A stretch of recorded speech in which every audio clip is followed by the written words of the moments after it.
মঙ্গল গ্রহে বসবাস করি। এই উন্নয়ন কোথায়?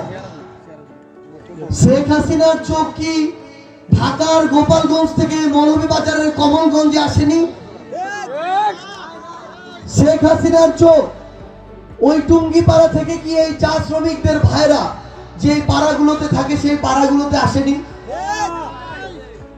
আজকে আমাদেরকে ম্যানেজমেন্টের পক্ষ থেকে বলা হয় তারা রেশন দিচ্ছে। কি রেশন?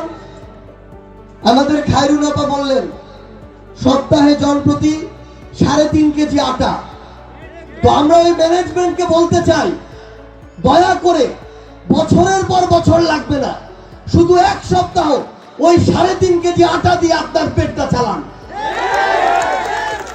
যদি শুধু আটা খেয়ে, আরে ভাই একটা রুটি বানাতেও তো আটার পাশাপাশি আর অনেক জিনিস লাগে।